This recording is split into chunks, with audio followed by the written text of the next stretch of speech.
Yalla, yalla, fuck the world. Don't ask me for shit, and everything you get, you got to work hard for it. Honey, shake the hips, you don't stop. And infidels, pack the gats, keep on. And we're going to keep on keeping on. Infidels kicking off the week, banned again from YouTube, hacker under the microscope. So we're here live on Hamin Media Group, YouTube, twitch.tv/Hamin Media, bringing you all the bullshit news in the end of days of wrestling. Here, it's RBV, Hacker Hamin Media Group. Yalla. Fired up this morning already, bro. I know you're coming in hot. Believe me. Here's what I don't get about that. You get another strike there for conspiracy horseman content. But in reading the how they've outlined it and what you could expect going forward, so what they've got you shut down for 2 weeks, correct? 2 weeks now after we just got back off of like a week suspension when Stevie was talking about DVOC in the NFL protocols, nothing salacious at all. And now because of a Ghislaine Maxwell fucking old episode from when she first got busted, we were cyberbullying unknown trafficking sex offender, rapist, possible murderer. But let's make sure Michael Francis and fucking Sammy the Bull Gravano get their watches every day and talk about people they put a gun to their head and pulled the trigger. So, but just to have esoteric conversations about deep state fucking CIA operatives, gone. You're done. So I'm going to my lawyer. I'm going to hit about 3 or 4 others, and it's time to start the class action suit against them. So we're in place to make maybe $250,000, I think, is a fair ask for the amount of stress and what they've taken from, not they haven't taken that much money out of HMG, but enough that I had to redo my business plans in a time where, I didn't take any government subsidies during COVID, not one. So fucking it's time to cut their throats back. It might take 2 to 5 years like any lawsuit, but it's time to start the process. They gotta go. They have to be torn down. Well, I think what's so crazy there is even there are things, if you get another strike, you're not allowed to do anything to get a strike here for these next 2 weeks. So they're empty threats, but you're right, Bit. So have you paid any attention to this Getter story? I've only heard a little bit about it. It feels to me like, from what I've heard, it's a bait so they can come in and try and ban them or get them hooked so then they can turn around and really set a precedent. But good for Getter with whoever behind them with billions of dollars. Well, it's actually the gentleman company, you know what I mean? And like, if they're going to come after the individual, first with demonetization, then with strikes to ban for a week, now second one, and they're going back through my back catalog while they were looking because I reapplied for monetization. So they're looking for any excuse. Not only do they find an excuse not to remonetize, they make up some bullshit about her to then put a strike against our channel, one more, and fucking 14 years of YouTube videos will be gone forever, and I won't be able to get them back. And that's where the problem lies, man. And it's with this Getter group, the guy that's heading this thing up, this list of CEO, he's in Trump's inner circle. And the whole way that they've laid this thing out is when we go to social media, we are almost handled as independent contractors. So that content we create is ours. We own the rights to that. And while they can remove it for their platforms, they don't have the rights to permanently erase anything. And what it does is this Getter is going to be where you can tie into your Instagram, your Twitter, your Facebook, and it will collect all that information for you. But in turn, it doesn't look like, if they can turn a buck on this thing, great. But ultimately, they're trying to catch these other platforms in their own BS to call them out and then take them to task in the court. And that's fine, a little inside baseball trap, but that's not addressing any of the real issue of leave my fucking conversations alone. This is First Amendment rights. You're a corporate technocracy that thinks you're some type of independent country that now has dominion over America or the world and has the right to say what's what when you were built off the backs of artists and now it's all gone completely to their head, the nameless, faceless Silicon Valley shitbags, and they're going to get theirs. And if we don't stand up to do that, then this whole game's over with. This whole American experiment, it's pretty much is. And I'll stooge off. Tomorrow we're talking to David Icke, Conspiracy Horseman, and it won't be live. And yes, it'll be behind a paywall before everyone asks me. But at the same time, he was the one fighting that war in the 90s and late 90s, Alex Jones, and being called a fucking psycho and all this type of shit. Everything and more that they predicted has come to pass. So, but at the end of the day, since they dethroned fucking Cheeto Head, where do you see the next 3 years possibly going to get better with any offensive for the common man to get back? Not at all. I think the war is done. I think we've lost, and I don't see any future. And I hate to sound like pessimistic like this on Monday morning. And this is what I'm going to ask Ike. I don't see any way to victory. And I'm a pretty damn good strategist. Sun Tzu, Art of War, Machiavelli, all business, Lee Iacocca, fucking. I've studied it all, and I don't see a way to win. Now with the coming back with a total victory here, do you see it more as maybe coming up in 2022 with that cycle of the elections? Is that more about to kind of just put a Band-Aid on the sinking ship? Because I mean, as we're looking at these platforms here, they grab more and more control. I love the comparison he made there. Is they're acting like they're their own sovereign nations, and they can control what the hell we're doing here. And then that's going to be continued to be feeder and be pushed in agenda. It made on an agenda by certain government officials that are going to support. They'll fold based on kickbacks off the books, FCC tie-ins, all that shit. But like at first we thought it was going to be like, oh, you're going to have, and you still may, a license to be a podcaster through FCC because the radio was tired of getting their ass kicked from their shitty programming that they've had for 20 to 30 years that should be banned completely as well, just based on crap content alone. But the fact that we can't even speak openly, or that show came out over a year ago. So when they were looking to remonetize, there's some little nerd in fucking Silicon Valley that decides feelings are hurt, or because you're even talking Epstein and they want to make a move right now, maybe just the algorithm's picking up anything that says young Jizzy in it. Like all that is fucking far more probable and plausible.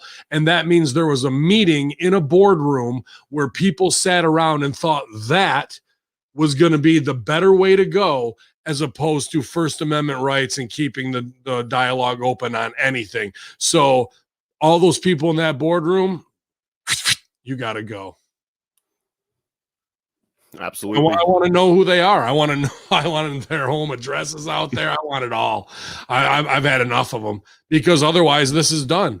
This whole thing that we grew up under the last 43 years, and I pledge allegiance to this and all this bullshit, all this conditioning is so, I mean, it was sold 20 years ago. You know what I mean? Post 90s Renaissance, Bush era, and people have already forgotten about $2.3 trillion and all this, because we didn't make them answer for that when we had the opportunity and string up their whole family. Now we're at the point of where we are because there is no fear. If you can pull off massive terror attacks on your own country multiple times in a false flag event, and nobody's going to come after you that way, what hope is there for some wrestling YouTube and conspiracy talk and dialogue that if they're coming after that, bro?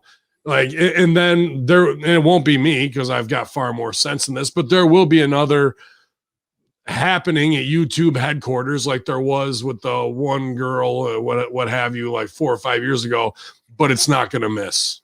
It's not going to miss, and it's going to fucking be all of their own doing with somebody who's far more unstable, who can't handle this type of, who doesn't have a team around them like I do, who doesn't have an alternate platform that they're building out where that's not a problem.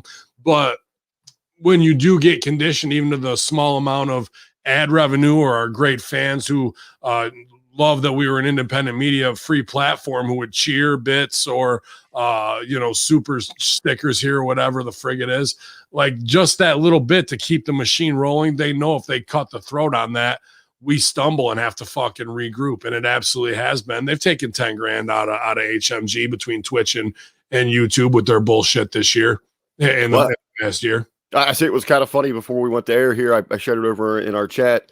1 year anniversary from when we were celebrating 2 million downloads on Podbeam, and now look, just a year later, where that relationship with that platform is at. And where do you think we're going from? If in a year's time, the Sony Music and Universal Music and the Digital Copyright Millennium Copyright Act that is now ruined the internet and cut back. Now that was the first wave.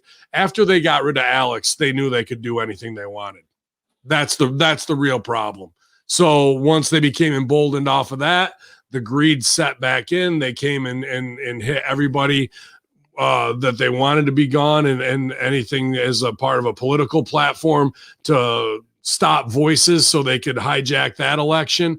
And now here we are. Once they have that power, they're not going to relinquish that. They're not going to go back to, well, we got through the election. We want let them talk how they want. No. Well, they can continue to control it so that they can, move in any, keep that direction, those agendas going. Ben, your history, things like that. Would you say this, what we're looking at here for podcasting platforms is going to be similar to, the early regulations and restrictions where they started that ball rolling against radio? I mean, there's a lot of that red tape when they got it and kind of muddied that waters, because that was kind of a free thought platform. If you could invest in it, then obviously not as easy today as podcasting, where you just need a mic and a laptop. You had to get some more equipment there, but they came cracking down when people were out there kind of talking against the agendas. Absolutely. I mean, even go back to, and you're talking 1960, 50.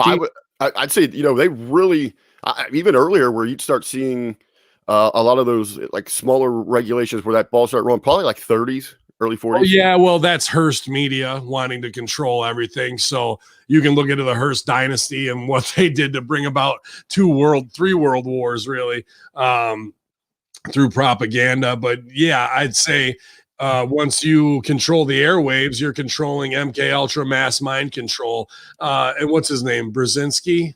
It was what's the famous psychologist? Freud. His nephew. Freud. I think it's Brzezinski. I think that's his last name, but gave him all of his notes on how to control people, went to Hearst, and they're the ones who started the media and marketing of the 20s of tying an emotion to everything, whether it was getting women to smoke cigarettes at that time as an empowerment and making them feel like penis envy was through the cigarettes, and that was a revolutionary act.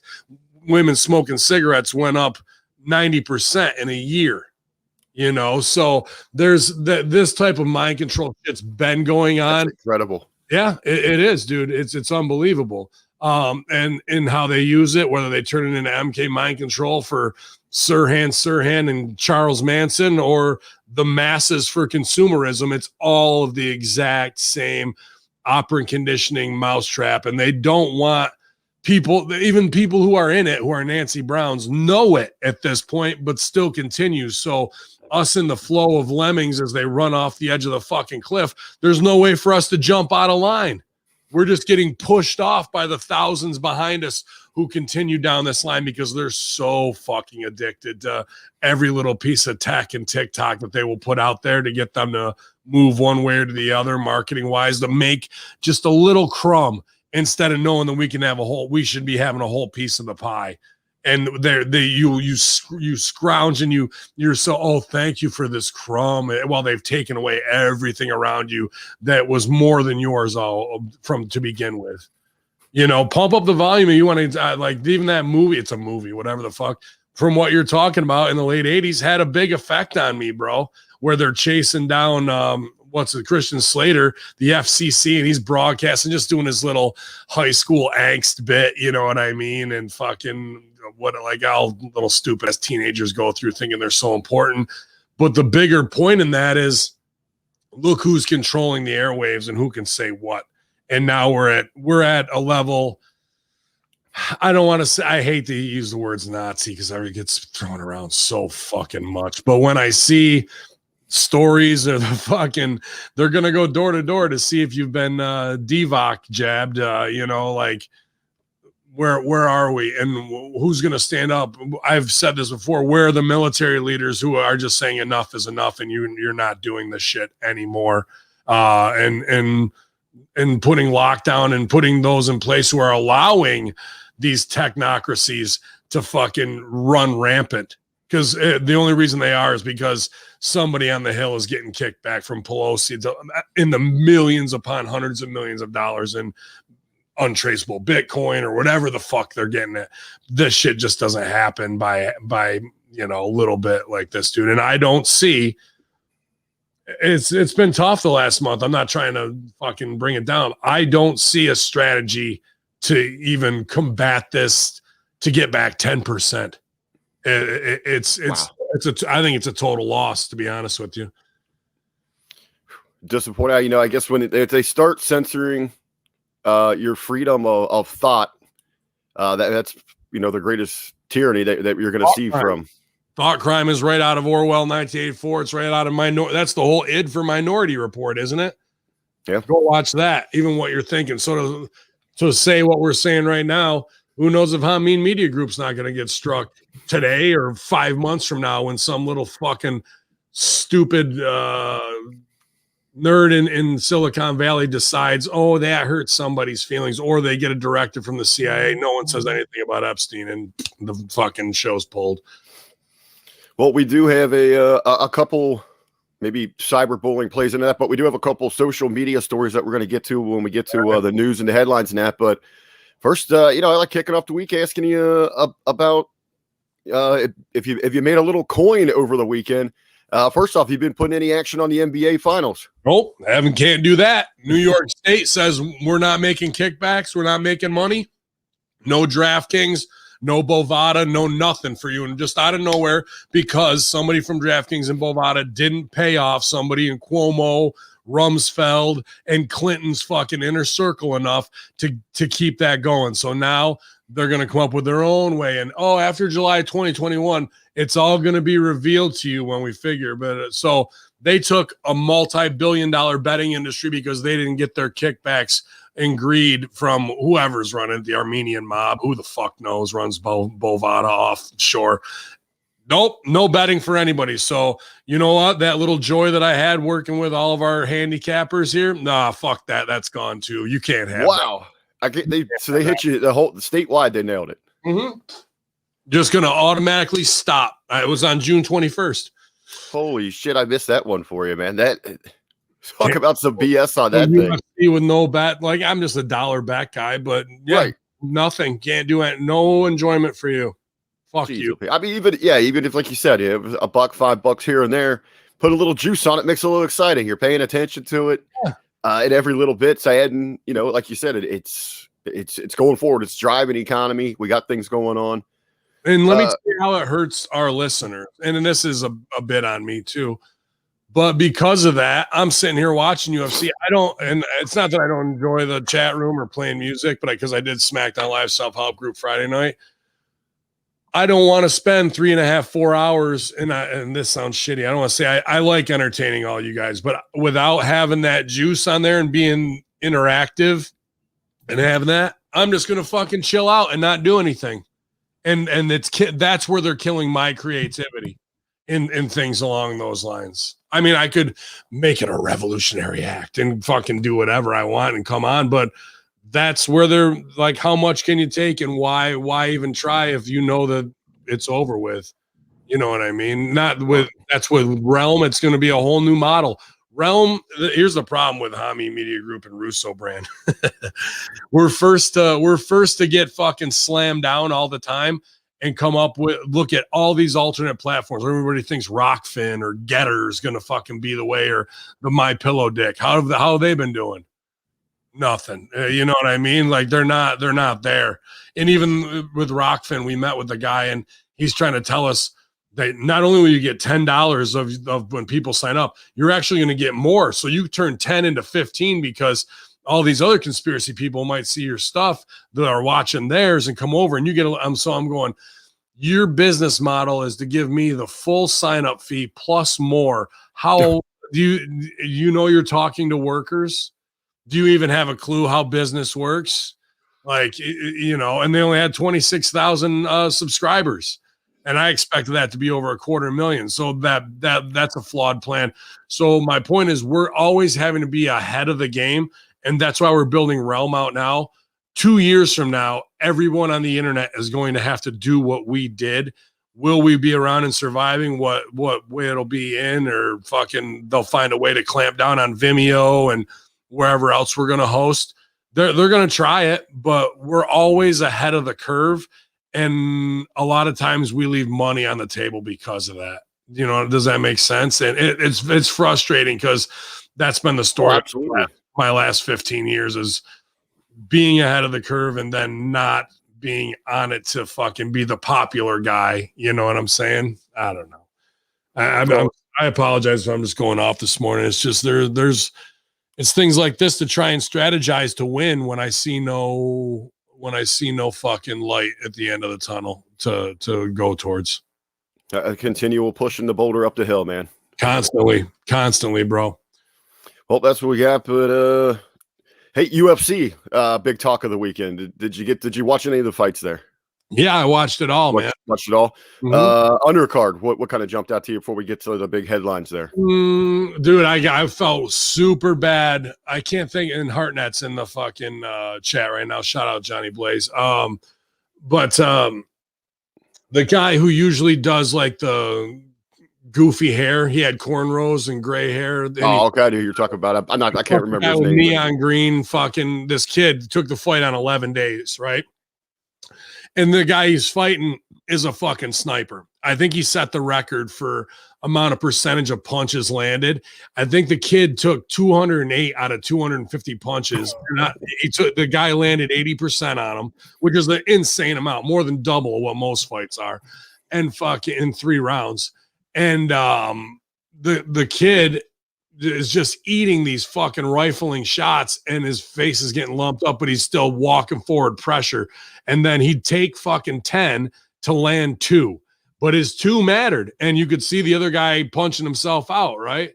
So, Sean O'Malley. Yeah. Sugar Sean, versus Chris Mutano. So this kid, Chris Mutano, is his first UFC fight. And he's, you can tell he's not ready, style wise to face this kid, and probably should have been out in the first round. He's walking through all the way, all 3 rounds, 30 seconds left. Herb Dean steps in and calls it off because the kid's like, he's kind of out on his feet, but not, and he's taken massive headshots. He don't need to take any more. He's he's still standing, but he's not there. Right. Well, he was there. He wasn't like fucking on Queer Street, but dude, his head has just got to be,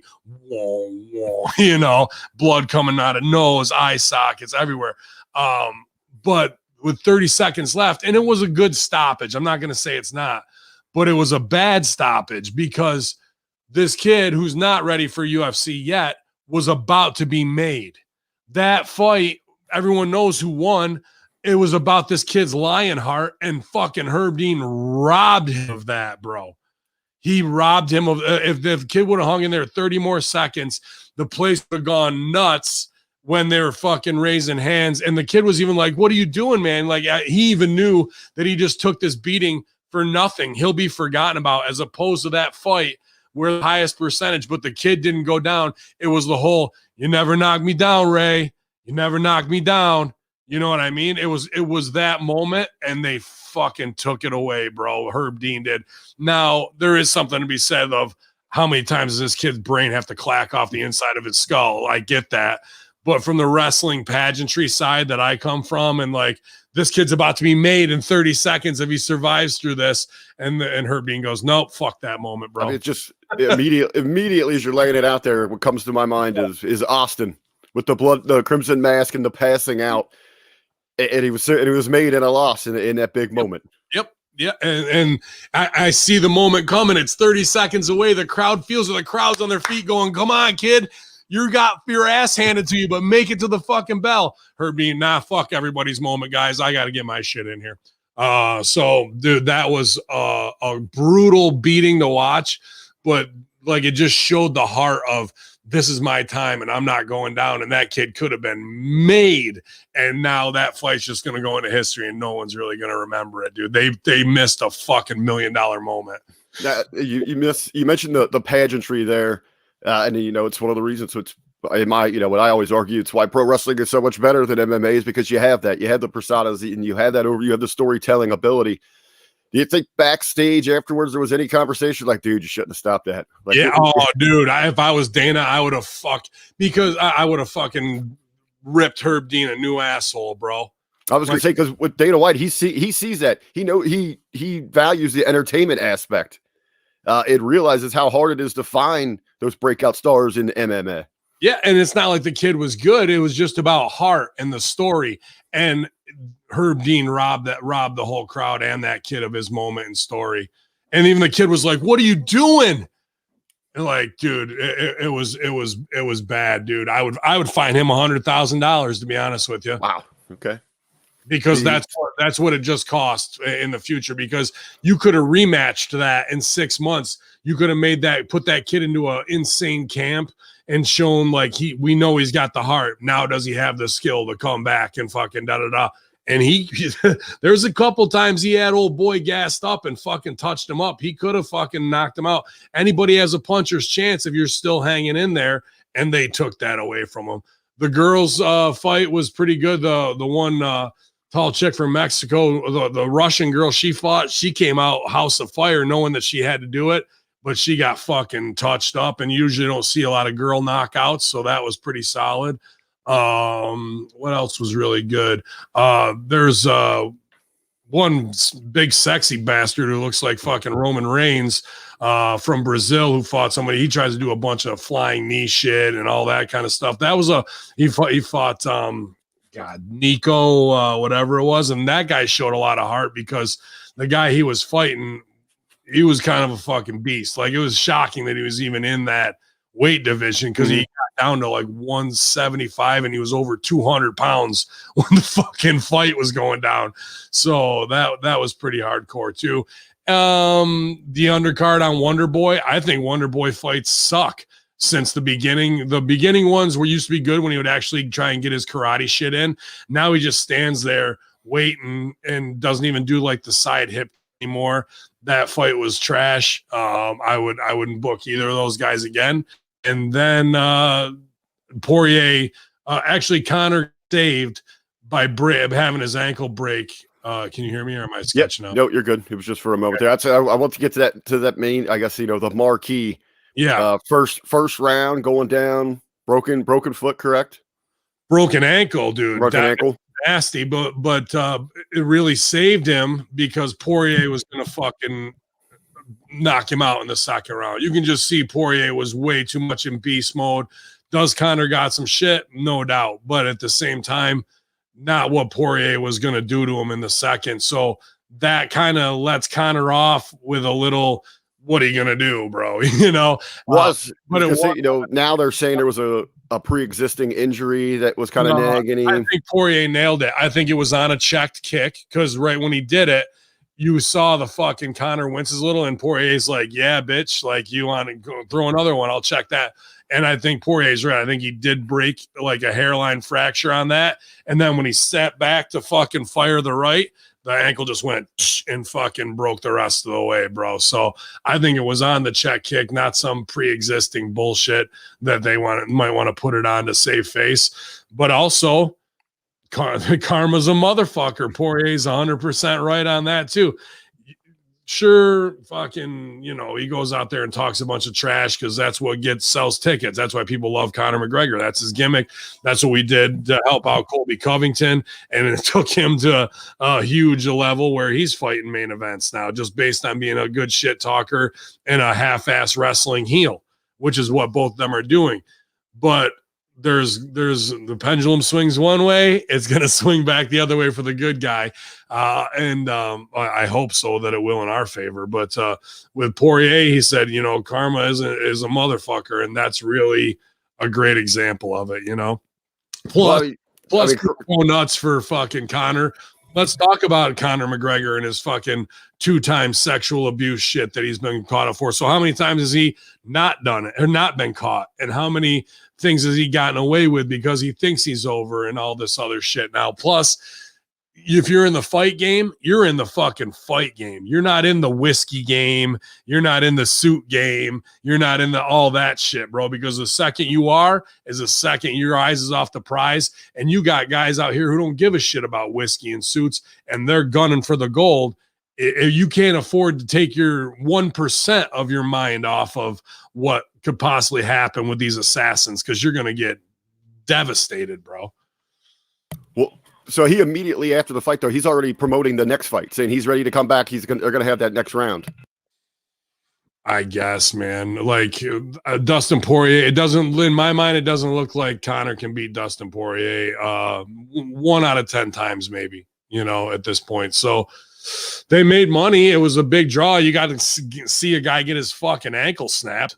I mean, you paid your money's worth and got some of the freak show of like, well, that'll go down in history, as some crazy shit. But it was another fight that I thought was interesting, could have been a work, was Tua, the fucking Samoan guy, versus the fucking giant fucking NFL ex dude, and he fucking sidestepped and hit him with a left hook, and it was all right, and he was throwing some serious kicks in there, and once one of those guys touch you, it'd be whatever. But I felt from a wrestler standpoint, that was one of those, this guy's on the push, we'll get you another fight, you're lucky to be on this Conor card where you're making more money, let him hit you in the face and just fucking crumble. I felt like that fucking fight was a work to me, even though it was worked very well. Like he really cracked him, but I feel like that was UFC predetermined.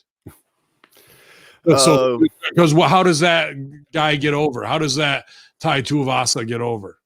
He's got a domination, right? And he does not get over. He does not get over in the fight. How does he get over?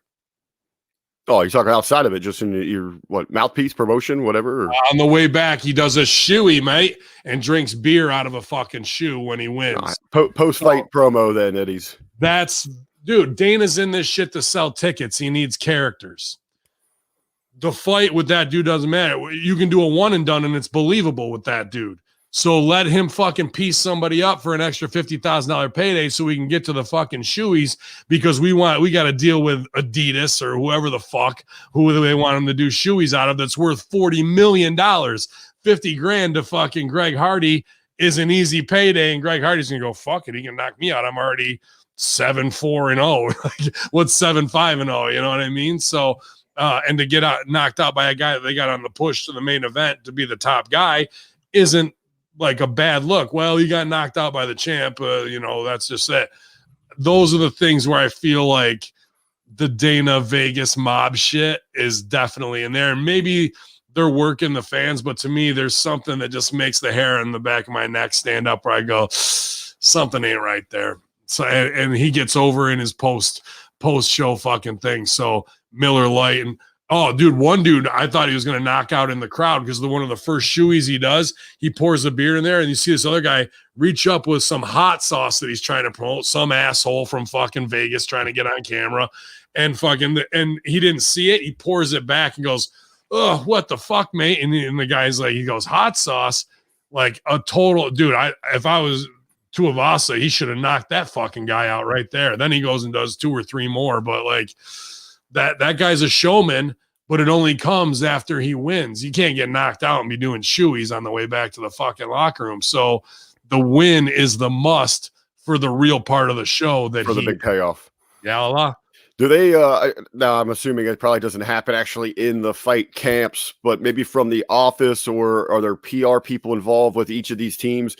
Are they kind of coaching up and preparing the fighters for those types of moments to say, hey, as you said, you got to keep your eye on the prize. It is a little bit different beast when you are that competitor.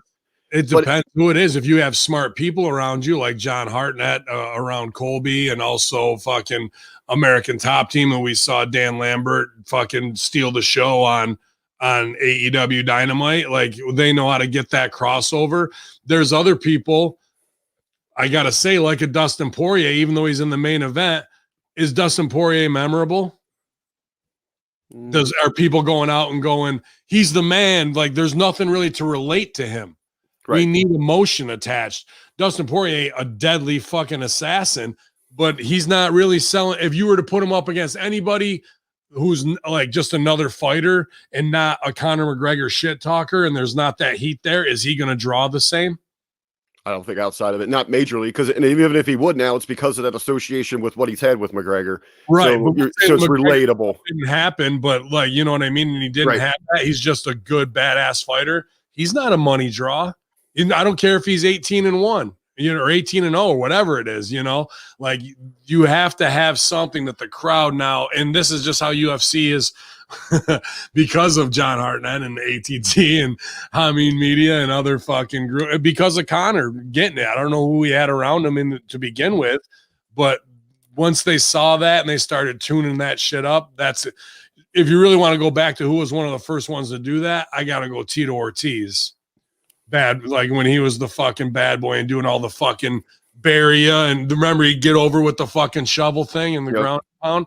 Like there wasn't a lot of guys doing fucking heel work like that, in the days of Chuck Liddell and all of those fucking guys. Maybe Tank Abbott a little bit. Tank a little bit. Shamrock would show a little bit of energy, but that was because, everyone else was so dry and cookie cutter back then that even showing a little bit really made you stand out. Well, we've gone away from the honorable fighter to fucking I'm the last style bender and all this bullshit. You know what I mean? Like, so now that's almost as, if not more important, to be a draw and being a main eventer is to figure out, are you a baby or a heel, and how are you going to fight? Who are you going to fight that's a monster heel if you're going to be a baby, to go over on them or look like you have the fighting spirit and go into these wars where you're going to get respect at the end? If you're a heel, how are you going to fucking get over in the shit talk pre-fight to get under the guy's skin and make it more personal?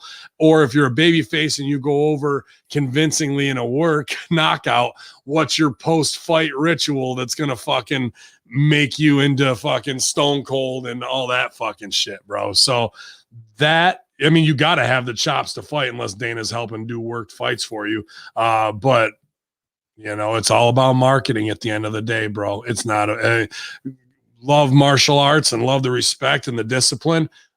Marketing fucking beats that. You got to have that flash and that flare. One of my fondest memories of MMA, and I remember where I was at a party, and I'm one of the few pro wrestling fans there, and it's when Brock Lesnar made his debut. So he's already got heat. Who is this pro wrestling guy crossing over? They already dislike that he has anything to do with it. He goes out there and dominates, and he cuts that promo afterwards. I'm going to go drink my Coors Light because pissed. It's right on that Bud Light logo. He said, "Pissed on this Bud Light. They don't pay me." Yeah. So, and the place is just booing him. The party on that. Everyone is furious. It was great heat for MMA, for the UFC. Somebody come up and say something to his face. See how it works out. Yeah. For yeah. Get up there and say something about his Coors Light. Yeah. Oh, that's good. But yeah, it was, I heard 20,000 gate, over 1.5 million in buys. So they paid enough, I think, to make money on this one, definitely in a big Conor way. And they had NFL coaches there, fucking actors and all the rappers. So it felt like pre-COVID time. You know what I mean? I think that's a big important thing for this too. Well, you mentioned Friday night. You hosted the Friday night SmackDown therapy session. I want to ask you, though, a lot of people really surprised by this. So many people expressing their opinions on social media. What were your thoughts been when you saw not just the inclusion, but the heavy involvement still from Jimmy Uso, obviously coming off of his recent troubles last Monday with his recent arrest for DUI? Yeah, what it says a lot about what a phony wrestling push means, and they won't take you out for the reality. Meanwhile, if it was somebody else in developmental, let's say, and this is all not even developmental, if it was Damian Priest, you think Damian Priest is going to be on the show next week? No, I don't even know if he would be with the company next week. 90% chance he'd be fired. 90% chance. Yeah. Well, we do have Meltzer's reporting that, again, with Meltzer to take everything green salt, that he said he spoke with some people, and that's exactly why Uso has not been reprimanded or, this thing is in whatever direction. It's because he's so heavily involved in a major storyline that they do not want to disrupt. So that's next time when he does it next week and murders somebody, then maybe will that be enough? when somebody loses their life? Will that be enough to go and do what needs to be done instead of a phony wrestling storyline that nobody's watching? So because somebody wasn't killed, 1.8 million people need to have him in that storyline like that. Keep him on the road. Keep him out there. Don't no repercussions. Just a little bit of locker room heat. But hey, we'll get in the ring and we'll all hug to show that we have family unity around each other, as opposed to doing what should have been done and him having to go hat in hand and answer to Roman. I laid this out, and this is super simple. Obviously, everyone knows I'm a Sopranos fanatic, but this is exactly what happened in The Sopranos with Christopher getting fucked up on heroin. And Tony said, if it was anybody else, it'd be a 45 rehab right to the back of your head. But instead, you're going to Lake whatever feel good facility, and Patsy's going to be right down the road. If you need anything at all, if you think about leaving, Patsy's going to be right down the road. Why wouldn't you do that exact same thing, make him go to rehab, and have Rikishi in a hotel right down the road? Like, I would retell that whole fucking story of he needs a babysitter, he needs a this or a that, and if it was anybody else, we would leave you. Why not kick him out of the tribe? That's another fucking thing. Do a whole ceremony where he's stripped of all of his tribal rights. They take away all of his lands and wherever the fuck in Samoa, and his family is disgraced. Kick his whole family, like immediate family, out as well. Like, that's how you deal with it. Not like, bro, we know it's been a tough 24 hours or tough 3 days because of the dirt sheets and because after Raw you got fucking hammered and drove around for the third time. But let's come together and show family unity. Oh, isn't that nice? No, it's not. That didn't show any repercussion for taking other people's lives at zero value in doing what he did, bro. Like, it's just stunning. Like, where people, we've talked about it, where people are like, oh, what the fuck does Stevie Richards know? He was never WWE champ. Okay. He's not Chris Jericho. All right. We're done here. Like, just the lowest level of idiocy. And then to not back it up when you have a gift, like something terrible happening. Tragedies are where the greatest comedy lies. And tragedy is also the most valuable thing in storytelling that will draw your audience in with emotion, because we all can't turn our head away from a car wreck. Why wouldn't you show this fucking guy to like be crying? I want to see his real tears. Let's see, Edge. I mean, just put the real camera on him. You're probably going to get more than that out of him. And that's what I think is missing for professional wrestling, is that it doesn't mirror our real lives and our situations. And what you could do there, and so many people, they find something to be offensive about. Well, how could you run him out there? This is a real issue for real people. Yeah, so maybe someone can relate to that. Maybe someone learns from something like this. 100%. He needs the embarrassment, and then he himself, knowing that this is out in public, is going to shame him a little bit. Should have opened with TMZ. It's been a controversial week for the tribe here at WWE. We're not sure where things are going yet, but as you can see, Jimmy Uso, it's been all over TMZ, all over the internet. Very controversial week for him. I wonder what Roman has in store for him tonight. And fucking Jimmy backstage sweating it by himself in a room by himself, just looking down, shaking his head. Like, we get none of this. We just get fucking, I am the head of the table, the tribal chief. And then they hug. You know what that says to me? That wrestling is phony bullshit, and because you're related to somebody, you can get off where the common man or anybody else who's in the mid card of the roster, their career is done for even trying to become close to embarrass WWE. This is a gift of reality, and they didn't play into it, not even for a fucking second, bro. Well, I'll talk about it because I do hope that maybe someone it can touch them, that they'll realize, not to make that mistake. That what's on the line, what you go through, not just financially, because it's going to cost you thousands upon thousands of dollars, 10 grand. But emotionally, what this thing's going to do. I think mine was about 12 grand at the end, and I had one about 10 years ago. And I'll tell you, I mean, just the lowest feeling in the world is when I had to call my parents, and especially my grandmother, and explain to them the decision that the mistake that I had made. Why can't we see that moment for him? Right.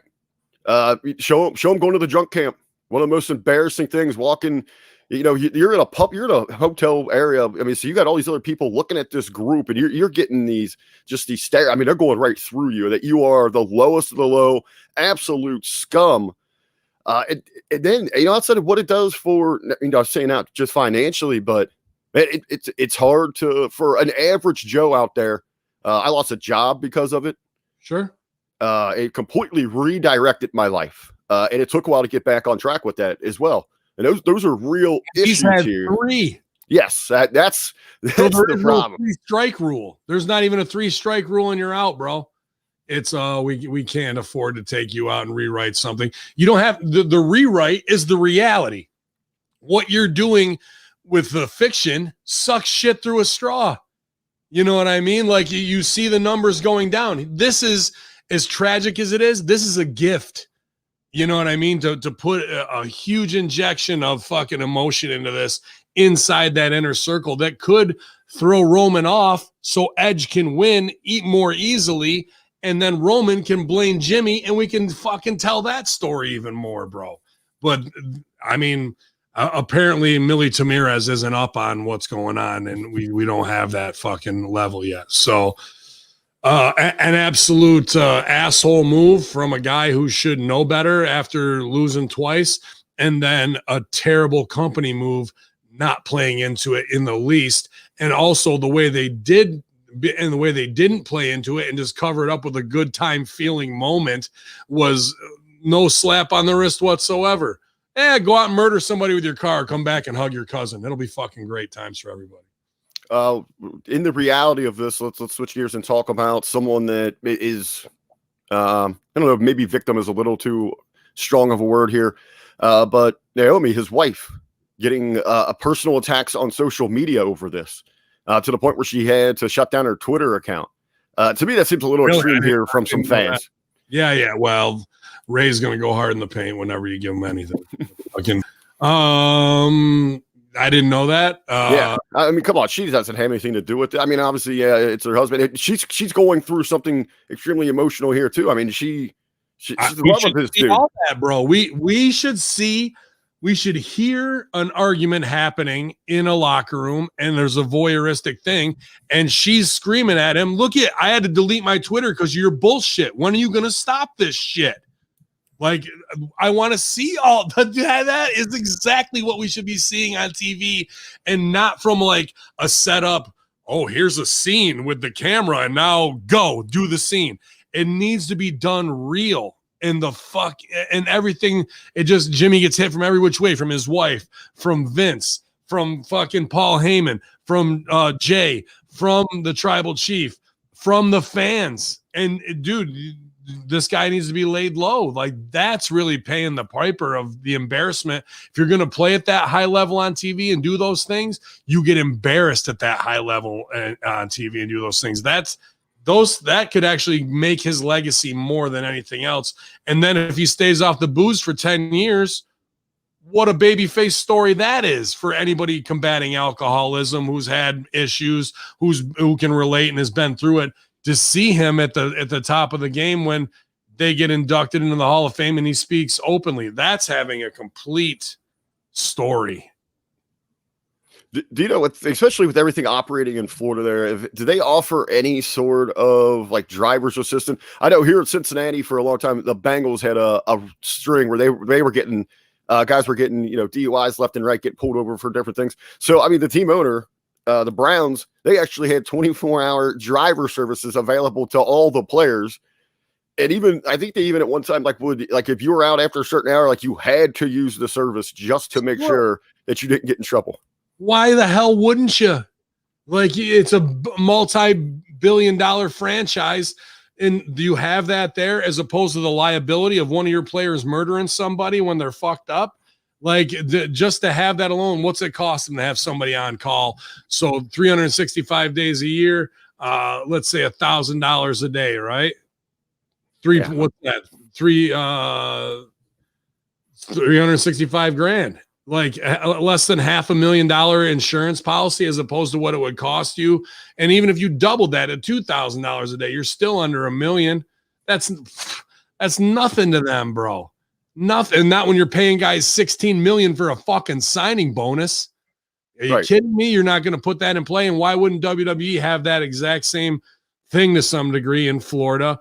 Or the fact that now we lived in an Uber and Lyft time, you just have WWE a deal with them. So when any of our fucking want to, you hit it and boom, you know what I mean? And a bill goes to WWE on some over, app that they have together. I say, hell, I mean, just, bring them on as a permanent sponsor. So they're getting advertising on your programming, work them into your apps, whatever the hell you can. Hell, I got 3 car services in my phone that I use regularly because I've known that even from 10 years ago. If I have one drink, I've exonerated my right to get behind a wheel. And that's the Jimmy Uso play after that of here's the real PSA. Guys, I have made mistakes in my life, and I don't want you to do the same thing that I have. There's no reason to get behind the wheel after you've been drinking. And with WWE and Uber, we want to save lives. I had to learn the hard way, learn from my mistakes, use the app. Just a tag line like that. And now the guy's doing commercials off of his, screw ups. Yeah. And becoming the face of a company, talking honestly in a phony ass sport. These are gifts that allow us to blur the line, and they're not even coming close, bro. What they do is the exact wrong creative to embrace it, and allows them, when the fans see that, that's when they open up on Naomi and go, "What, dude? They're not going to slap this guy's wrists at all." Then I'm going to get my social justice on his wife and do all this shit. You know what I mean? So just ignorance upon ignorance of what they want to do, bro. Also a little social media fans going to the extremes here. Obviously this happened a few weeks ago. I know you covered it, especially over on Light Diffuse, when JR, the slip of the tongue, when he said WWE Dynamite, apparently now he has come out on his show and said that he even received some death threats, or wishing that he would pass, would go to the other side there because of the slip up from some of the fans. I mean, this entitlement here, this attack. I mean, you're talking about, especially somebody like JR, a slip of the tongue here, nothing of serious issue, and they're going to these extremes. Well, you've got plenty of AEW fans who are 40-year-old. I mean, everyone does, in your grandma's basement, or whatever. But you got plenty of unstable 40-year-old virgins who've been on fucking Prozac and every other goddamn thing, who's never fucking touched a titty in their life. And if that's what they're going to threaten a 70-plus-year-old man over a gaffe on WWE Dynamite, AEW Dynamite, which I love those things. I think that's super hilarious to me. And if they're really going to do that kind of shit, then come to the show early. Come to the show early. Let's get in the ring, and I'll take your eye out of your head. Like that's what you deserve. Nothing less than that, to show you that they're blurring the lines in the most dangerous way of some devout bullshit to a federation that's screws up every single week. You know what I mean? Like some brand loyalty, but that again goes back to here's the improv, bring it back around to Freud and Brzezinski in the beginning. That is the exact fanaticism they want to create with their marketing to enact blind rage. Nazis did it pretty well, of getting people to follow anything, and anything that goes against that or seems outside of it, nothing short of death is of calling for death is the way to handle that. It really is. And I don't know. It's sickening and sad. Yeah, I say come to a show. If you got a problem with JR, feel free to come to one. I'll even get you a free ticket if you want to show up an hour early and get in the ring. I'll be happy to. On the other side, I know you talked about this on Like Diffuse, but maybe somebody missed that here.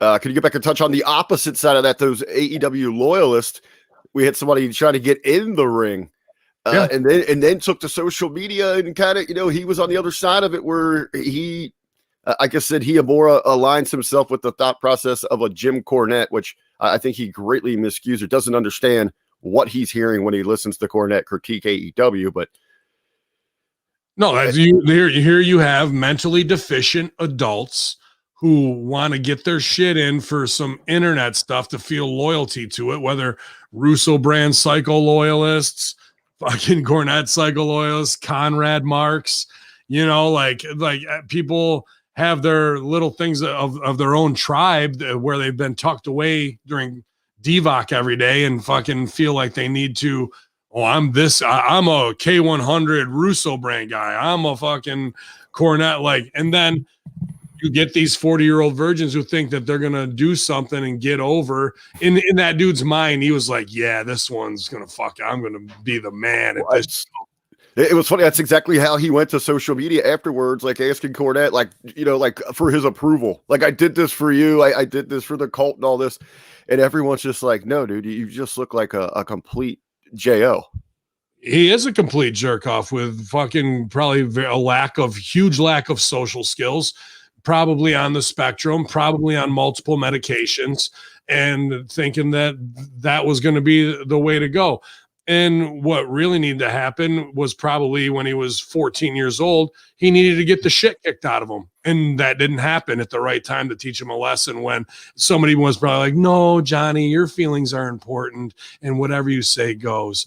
And instead of fucking, if that was WCW, security might have taken him out back and letting fucking high voltage beat the shit out of them. Here they're gonna be you're banned from the next show or whatever. But this dude is a keyboard warrior. I'm not gonna be like, I give it up to him from going from behind the keyboard to trying to get in the ring, because we don't want our scenes interrupted or what have you. But I also half-ass fantasize about some Mark trying to get in the ring and watch them get their head through the middle ropes, and I will just punt kick your face as hard as I can, and then I will be on you left and right. And wrestlers dream, because my gimmick, I have to know 360 who's coming at me, and you know what I mean. You never know what's going to be there, and I always got the chain on me, the spike, and the flag, so you're going to get juked up pretty good. But I was gonna ask you if you've ever been a part of that, or if you've been in the building when something like that has happened, or. Have I been in the building when a fan tries to go off? I mean, I'm surprised you haven't. If someone hasn't tried to catch you with one on something, but like you said, you got to keep your head on a swivel, especially with bro.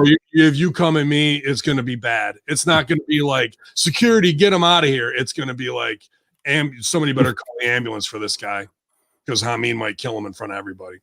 Because I have to be at that level of what I say.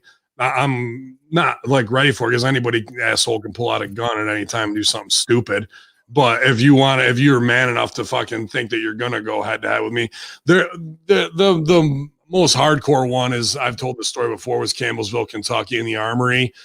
Drunk soldier who was in Iraq 1, so like whatever that little training fucking day thing was, and I was trying to get away from him, and he's doing camel fucker and all that shit, you know what I mean? And go down the 20 feet away from him, down the other end of the post, and all of a sudden I'm getting pulled into the crowd, and it's these teenagers. I turn around and I fucking backhand this kid across the brim of his hat, and he had glasses on too, and he fucking sells huge. I was like, good sell.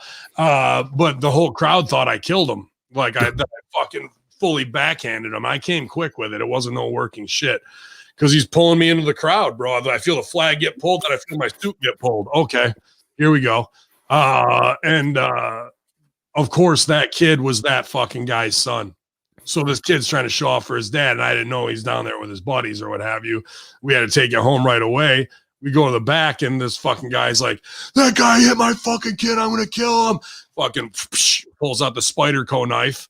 I'm probably about 40 yards down the fucking hallway. Our own little security guy's there, who's just trying to calm him down. And he's like walking through them. And I go, boys, we got a problem. Out comes Von Lilas and the fucking Grape Drink Connection, Big Rough Rider Rashad and Debo. And they're like, come on, motherfucker. And me and the insurgency skid out the fucking back door, like to get the fuck out of there while the cops are coming. So it can get that hot depending on where you are, even at the smallest indie show. But usually if people have a big PTSD problem, it's with me, it's ex-soldiers who haven't come to grips with the fact that they went to war for a bullshit fucking reason for Bush. You know what I mean? So, or you know who else it is too? Is Vietnam era vet guys. Fucking Vietnam era vets loathe me, bro. And I don't know if it's because they're salty about their war getting pulled into it off of false pretenses of the Gulf of Tonkin or whatever. They don't have settled in their hearts for me, man. And I love that shit. I wanna pluck those strings. It's all real. Crazy fans there. Going through the some of these, not a whole lot of headlines are like really worth talking about, I guess. But that's fine, man. Chelsea Green showed up at Ring of Honor last night for Best in the World. Some were surprised as they thought she might be headed to Impact Wrestling. Is Ring of Honor a good fit for Chelsea Green, or I guess is it even more beyond wrestling? She's already shown through her social media and what she's been doing. Maybe she's looking beyond wrestling, so maybe a connection with Sinclair is her the best route for her. I don't feel that for, and maybe I could be wrong, but she's still a young girl in my opinion, and she's worried about bikini pics and Playboy and indie bookings. And when she was on top at Impact, but Impact's at 70,000 watchers right now. So what does that even mean? ROH, you know, shout out to him. Lovely Angelina Love, a great performer, and you know, we have a lot to do with the Beautiful People Patreon and Russo brand stuff. So I definitely support ROH just for having our own talents on there, and I think she's doing a great job in the Allure. But you know, this is here's the real talk to me of a worker, how it looks. She's in the Cool Kids Club. They shouldn't have let her go from WWE. They never did the Laurel Van Ness thing right, which is one of the best things in the last 10 years.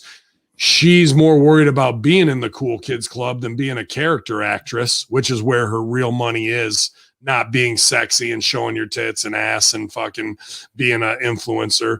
But because Cardona went to AEW and didn't get hired, there's no way for them to politically pull the strings to do a buddy job if they couldn't get Cardona over to get her over. Not saying that she needs his help. She's got all the talent and training in the world, in my opinion, but her head isn't in the game of like, this is how I'm going to rock the industry and come in against Britt Baker and we're going to get this over and da-da-da-da, you know?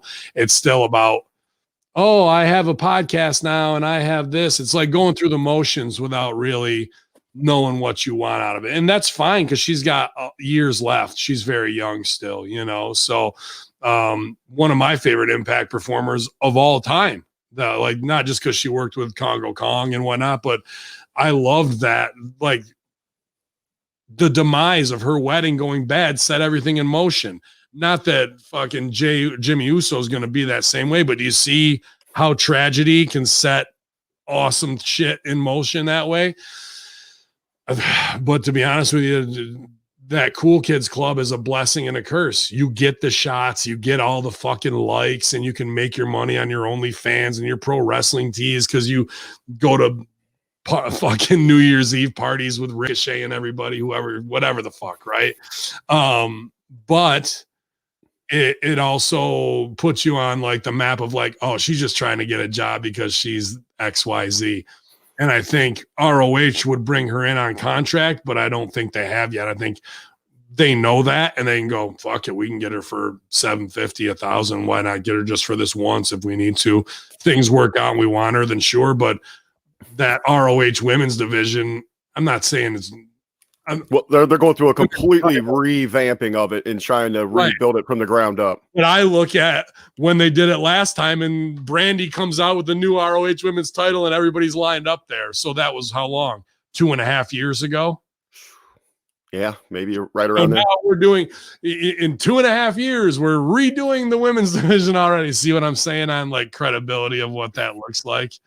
For a new watcher, maybe it's fine, and they've got good talent in there. But it's already kind of like the reboot of the reboot. Yeah, I mean, you know, really outside, they have completely revamped the roster, you know, outside of probably the Allure, Mandy, and Angelina. Pretty much new names across the board. Yeah, and that's a lot of work to get them established. Of like who do you have in there? You don't have Deanna Purrazzo, you don't have Apollo Pete or whatever fuck her name is this week. Well, I mean, they spent so long. I mean, they had investment from they originally launched that thing. So you spent over 2 years building Kelly and Klein, and now she completely gone. And that was kind of where it folded. That's a huge mess with everything that went down. I mean, they've been through a lot, and whether it was Marty getting signed as head of creative, then all the bullshit speaking out movement stuff that fucking they just had a knee-jerk reaction to, and he had to take an L on that, unfortunately. And then you got Joey Mercury going off on the Kelly Klein stuff, and I mean that's all tied up in the legal system now. So I mean, we got lawsuits on top of lawsuits, and they had great people in place. Unfortunately, the ugly fucking face of wrestling, of reality, and when things happen, and you want to talk about speaking out movement, the guys that they not got rid of but kind of silenced are back in power again. And there's dirt on those guys. I'm not going to name them because I don't want fucking heat to come back on whatever. It's not hard to figure out who's in charge, but the dudes that they did zap, those guys could be just as mea culpa, if not more. And they flew under the radar. So nothing's really been fixed, has it? It's just kind of the devil versus the devil you don't. So it's dangerous, and that's the real carny aspect of wrestling, of like a bunch of deviants all fucking trying to act like they can play nice until somebody doesn't, and then the fucking swords come out, and then everybody's embarrassed. Everything looks like shit. People are exposed as addicts. People are exposed as sexual deviants. People are exposed as fucking money grubbers and liars. Like all of that just comes out in a tidal wave that was behind this dam of like Ring of Honor, New Day for the women's division, like that. Yeah, great marketing line, but let's wait 3, 2, 1. Who's tweeting? Okay, what are they saying? Like that's as quick as it can be fucking killed, bro.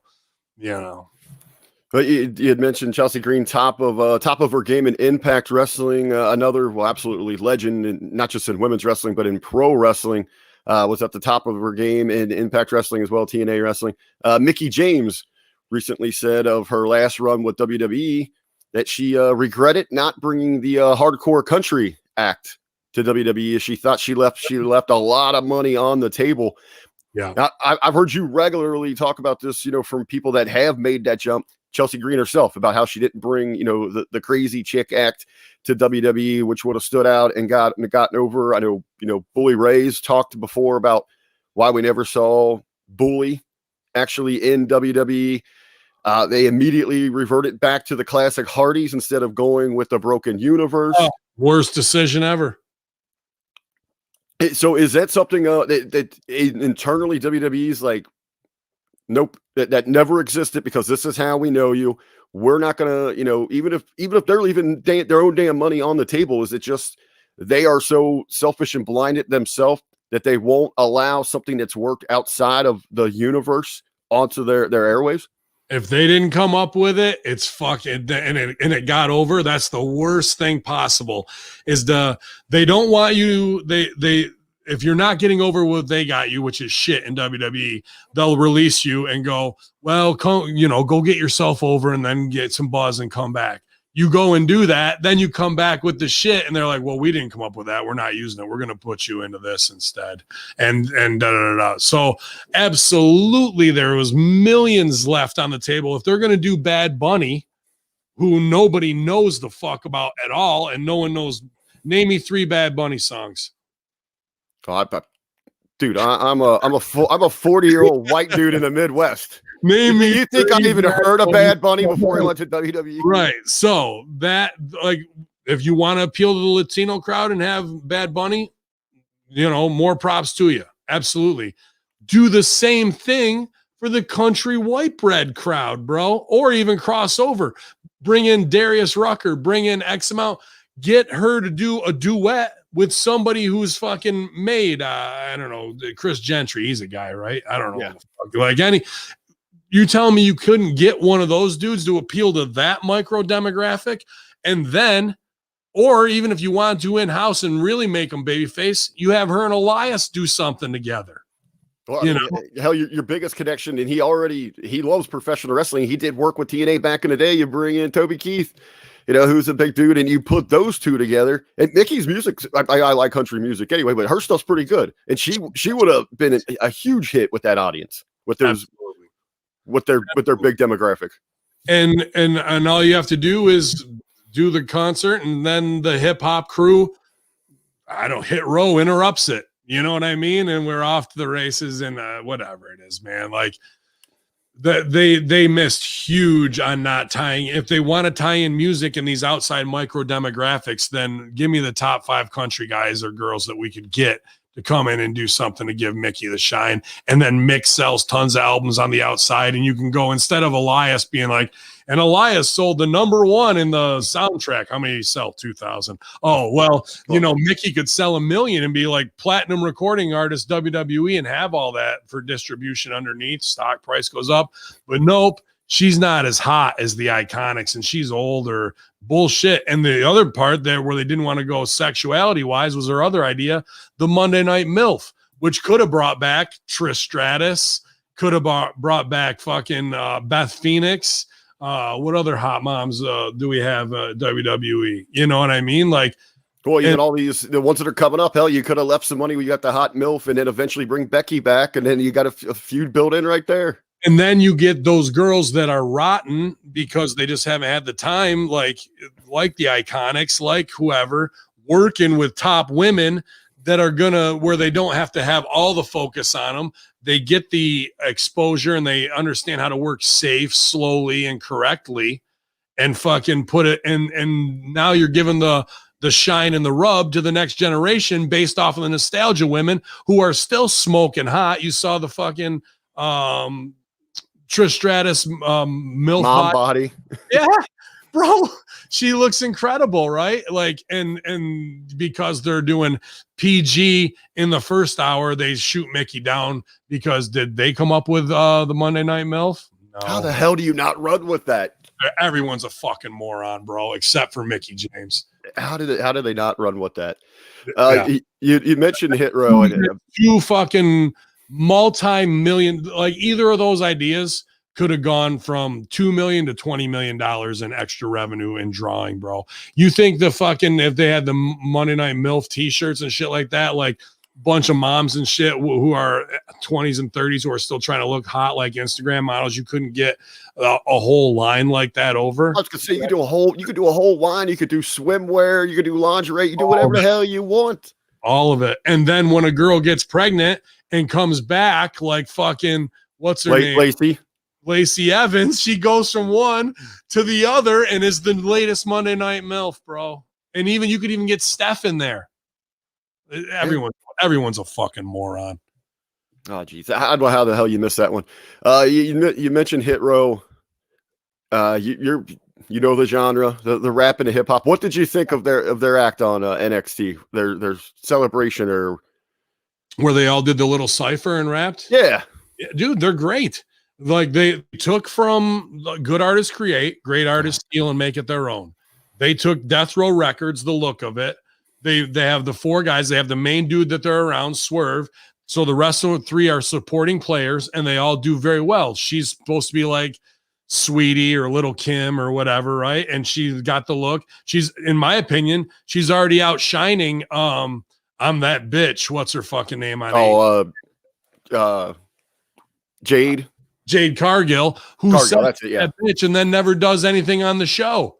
Does 0 on the show. So they've got the same look, tall African-American women with braids and fucking them legs bodies. Yeah. And because they're using her on the show more and highlighting her, she's going to outshine Jade Cargill, and Jade Cargill is going to look like the Johnny Come Lately. Then they got fucking the dude who is on the Hidden or Lost Treasures. Yeah, and that's kind of a mistake because he looks like a fanboy on that.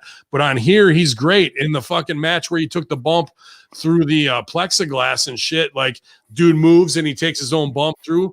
Looked awesome. And he looks like a combination of DJ Khaled, but he's the Suge Knight character of the Death Row thing. So we've taken something, made it our own because of how this guy looks. And, you know, why wouldn't you bring DJ Khaled in to do something with them? That would be fucking over. Then the other guy who's kind of, you know, the bump dude, but he's got the fucking blowout perm like Cat Williams. I would have him doing jokes. I would have him doing your mama joke or whatever the fuck it is. Some snaps like that. You know what I mean? Some, you know how they don't do your mama joke now. They're just like big eared, big tooth having motherfucker, and you know, like whatever they say on when they're doing Instagram battles. So you've got a great group around them.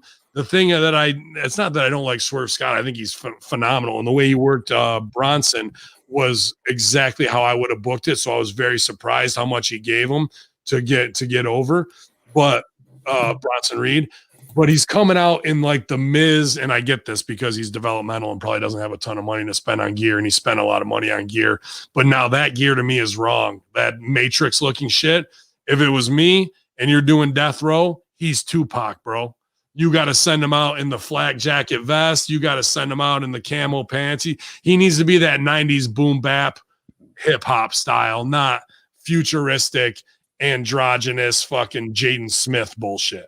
You know, so it's all there, just a couple small tweaks, but I think Hit Row has a ton of money written on it, but will they be able to keep that fresh to get it to the main roster before they're all ready and finding that? But there's a lot of potential there.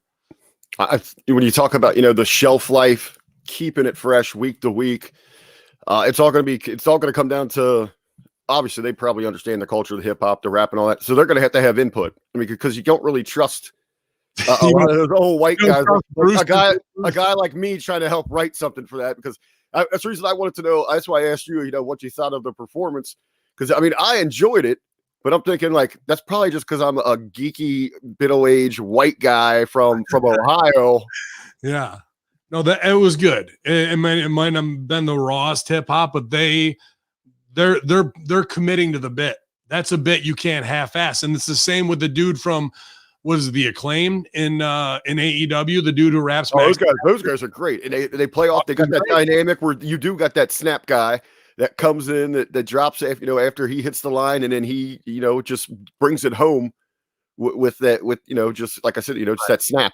And isn't that, if you really wanted to do it, dude, that to me is fucking Death Row Records versus Bad Boy.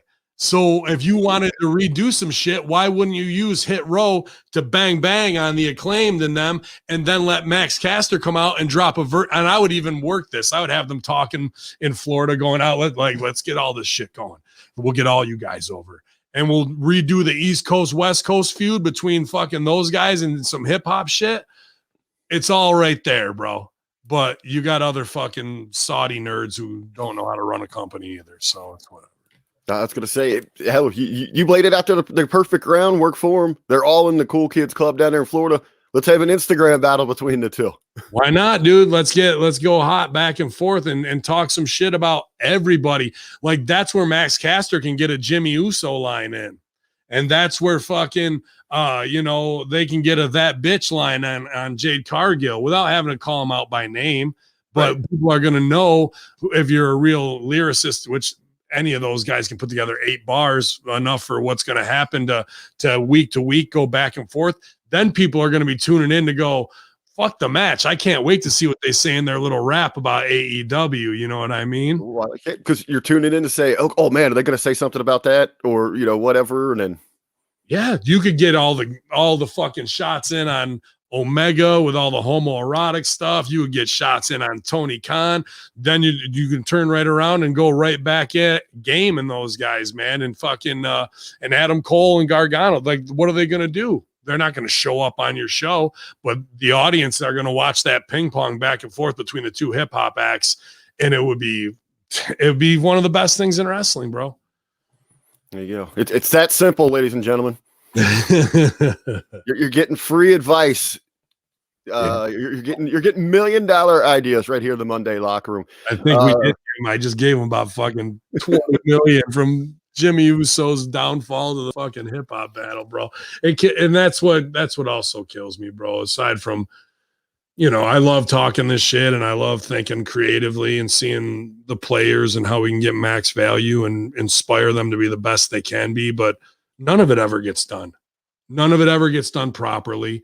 It only will get done to 20% because it's being executed by people who don't care, who are beaten down, who are inside the bubble, who think they're already over and have no idea that their product is such trash.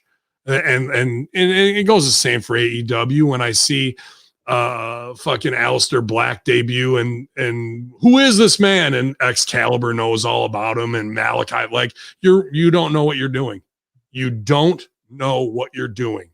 And unfortunately, no one's unthroning these people or bringing them aside to teach them the proper way to do things. It's same with what was the other big thing from that fucking? They had American Top Team there, and I had pitched to Deeb about her versus Amanda Nunez.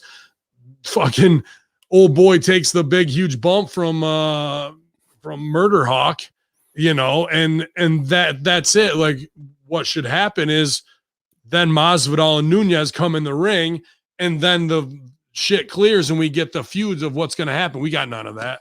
They just let Dan Lambert get killed. Okay. The two toughest people on the planet. I never really liked them anyway. They have no clue on how to get that. To me, that's when I say 20%, that's 20%. The other 80 is getting Masvidal in there with Jake Hager and Nunez in there with Serena and setting that up in a real fight situation that way that could have happened at the end of that scene, but we got none of it. Okay. Right direction, terrible execution. Yeah, cut to Mike Tyson yawning. Yep. Well, you had mentioned, Excalibur giving that away. He's laying it out there 15 years ago. I know who this is. And then you kind of got JR trying to cover, like, we don't know what they're calling. We don't know what is. Now, you have a 12th grader and a second grader sitting next to each other taking the same test, bro. Is there a middle ground that works? Because AEW regularly tries to be too smart for their smirky fan base and try to give so much of that away. Where on the other side, you see in WWE, even with Dewdrop that came out. What's her at the actual Eva Marie and Piper Niven. Yeah, I mean, she's in your UK system. She's on your network, and you don't know her name. Corey Graves, you're supposed to be the insider, the guy that knows everything about the universe. Like, and that's the difference in the company. What does that say? But he does know, and we know that he knows. Right. And that he won't do it because somebody's in his ear. So he's nothing more than a marionette puppet. So what does that do to Corey Graves' credibility to the fans at home? Completely kills it. You're done. You're done here. Well, then on the other side, you've got where you got Excalibur. All right, dude, we get it. You're knowledgeable. Or even how they use all those insider terms. I mean, Callis is, it gets to a point where he's not knowledgeable because he doesn't know. Just because you know facts and this. Well, that's what I'm saying. He's trying to sound like ultra, over the top. He would know that next week is the week that Aleister Black gets to do his new promo and intro himself as Malachi Black and say his new name, not for him to, who is this man? Well, I know who he is because I talked to him backstage and he's got a bio. So the lights up, lights down meant nothing. And you knew the whole time. Why didn't you tell us, you asshole? You know what I mean? Like that's where he doesn't realize of him getting himself over, of having all this information. And maybe that's what Khan wanted him to do too. I'm not all the heat. Maybe Khan's in his ear. Tell him it's Malachi Black. Well, so now that would mean Khan knows because he hired him to be there, and Khan is working the rest of the fucking locker room, and it's Khan and Malachi Black now. That's the only avenue you leave yourself to go down based on what's unsaid. And they just don't understand how wrong that is. Meanwhile, JR is there trying to save the scene. And it makes JR look stupid and phony because now you're going, well, how does Excalibur know? And JR is just playing dumb. Like, he just doesn't know how to tell a story. Well, I think too, hell, you got a story built in here. If you're Cody, wouldn't you be going to Khan and being like, whoa, you signed this dude? Why wasn't I made aware of this? And then why is he out there kicking Arn? I mean, we've heard They didn't even know enough to have Arn Anderson's kid win with a spine buster on his debut with Arn at ringside. How do we expect them to get anything? Like they just don't. They're just amateurs, bro. You mean that roll up didn't move you? Yeah. Even with the top guys around him, even with his dad at ringside, they didn't think enough that we're going to pass the legacy and establish what is Arn Anderson known for, everybody? Like the spine buster. You just win with it. It's that simple, and they make it that stupid that leaves people going, why didn't he do that? And now I don't remember the match at all, except for why didn't he use the spine buster? And I feel that everyone's a fool. Same thing as the Hardys coming out as 1998 Hardys on WrestleMania when fucking the Broken Universe is the most over thing ever, and the whole crowd's doing the fucking Hitler salutes out of their fucking chest. And you're doing snap your fucking fingers like you're at a rave on ecstasy. Well, nope. Everybody, we're done here. You killed it. You had a chance. You killed it.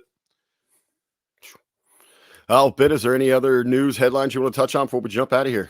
Nah, man. I've been giving them enough heat this morning on Monday. Got me fired up with YouTube ban, so you won't see us live at Ben Hamin channel for 2 weeks, and it might go down because if they're looking at my channel flagging stuff about Young Jizzy from a fucking year ago, then chances are they're still looking at today, and I might get a third strike and everything could be gone. So here at Hamin Media Group YouTube, while we get Realm built out to be done with all these people, I'm really looking into suing them big time for big numbers and to set a precedent.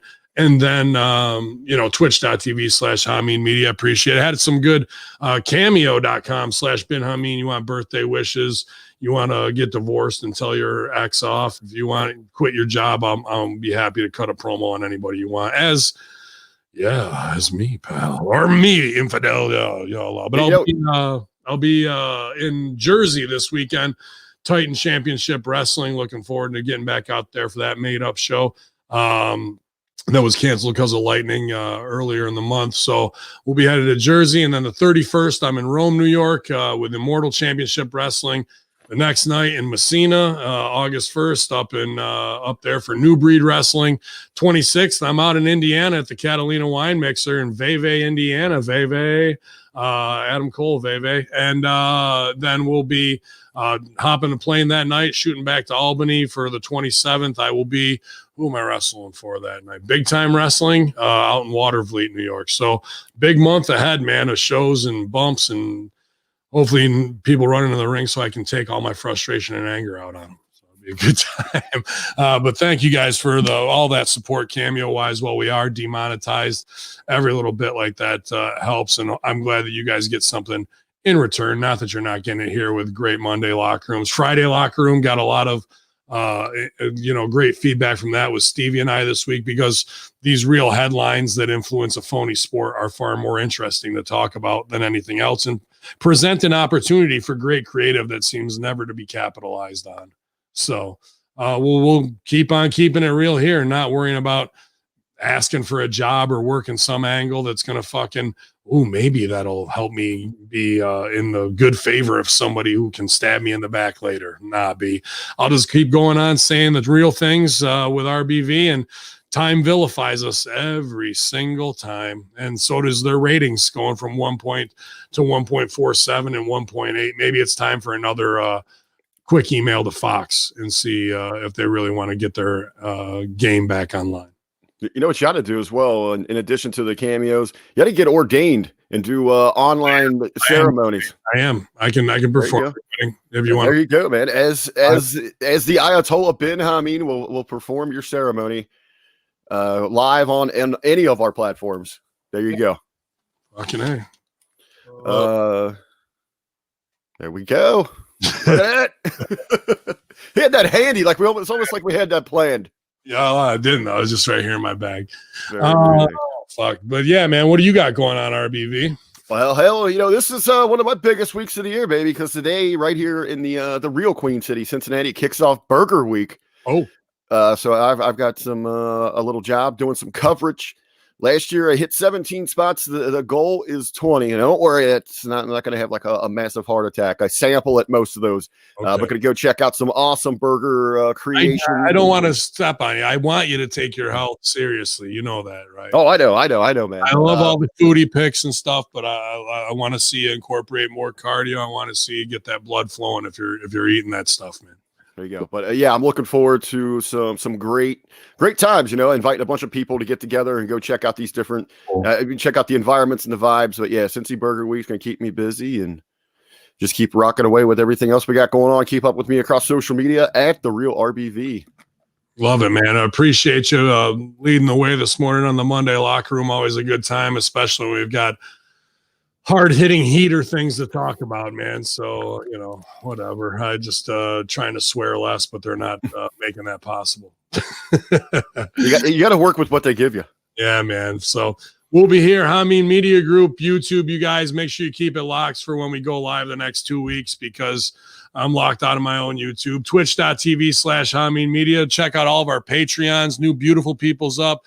I heard they got a great guest for the A Show this week, a TED Talk person as well. Last week seemed to be our highest number, so give them a follow, as well as twitch.tv/the A Show. Stevie Ray TV, I got to get a hold of him while our own MSG's on vacation. Well-earned 9-day break. 9 days.